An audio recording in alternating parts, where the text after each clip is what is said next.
ഇന്ന് ഒക്ടോബർ 7 ഒരു കൊല്ലമായി ഗാസ യുദ്ധത്തിന്. ഓക്കെ, ഹമാസ് ടെല്ലവീവിലേക്ക് റോക്കറ്റ് പറഞ്ഞയച്ചിട്ടുണ്ട്. 5 റോക്കറ്റുകൾ വന്നു എന്നാണ് ഇസ്രായേൽ പറയുന്നത്. 2 പേർക്ക് പരിക്ക് പറ്റിയിട്ടുണ്ട് എന്നാണ് ഇപ്പോൾ ലേറ്റസ്റ്റ് ആയ റിപ്പോർട്ട്. ലെബനോൻ്റെ ബ്യൂററ്റിൽ ഇസ്രായേൽ അറ്റാക്ക് ചെയ്തിട്ടുണ്ട്. 17 പലസ്തീനിയൻസ് 24 മണിക്കൂറിനിടെ കൊല്ലപ്പെട്ടിട്ടുണ്ട്. 41,909 ആയിട്ടുണ്ട് ടോട്ടൽ പലസ്തീനികൾ കൊല്ലപ്പെട്ടത് ഗാസ യുദ്ധത്തിൽ.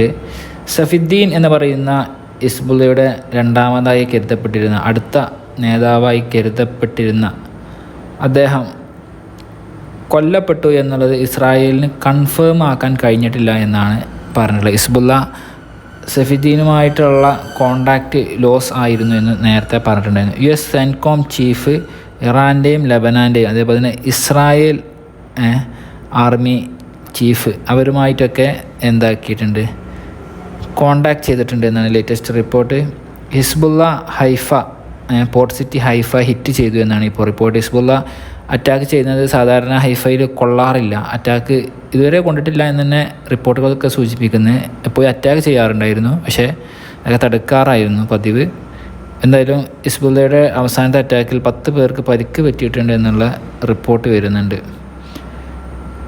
അതായത് പ്രശ്നങ്ങൾ എന്താണ് ഇതിലിപ്പോൾ ഒരു ആശ്വാസകരമായിട്ടുള്ളൊരു വാർത്ത ഏതാണെന്ന് വെച്ച് കഴിഞ്ഞാൽ US സെൻകോം ചീഫ് ഇറാൻ്റെയും ലെബനോൻ്റെയും അതേപോലെ തന്നെ ഇസ്രായേൽ ആർമിയുമായിട്ടൊക്കെ ഒരു സംസാരിച്ചിട്ടുണ്ട് എന്ന്. സമാധാനം ഉണ്ടാവും എന്ന് ഞാൻ ഇതിൻ്റെ വഴിക്ക് പറയുന്നില്ല, പക്ഷേ ഒരു ആശ്വാസത്തിൻ്റെ ഒരു കാര്യമാണത്. ആ ഒരു വാക്കം അത് ഒഴിച്ചു നിർത്തി കഴിഞ്ഞാൽ ലെബനോനിൽ ഒരുപാട് മരണസംഖ്യ വരുന്നു, ഗാസയിൽ ഒരുപാട് മരണസംഖ്യ വരുന്നു, ആക്രമണങ്ങൾ വരുന്നു.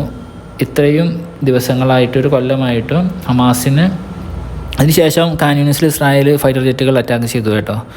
ഒക്ടോബർ 7 ഒരു വർഷമായിട്ടും റോക്കറ്റ് ഗാസയിൽ നിന്ന് ഹമാസിന് പറഞ്ഞേക്കാൻ കഴിയുന്നു എന്നുള്ളത് ഇൻ്റർനാഷണൽ മീഡിയാസ് റിപ്പോർട്ട് ചെയ്യുന്നു.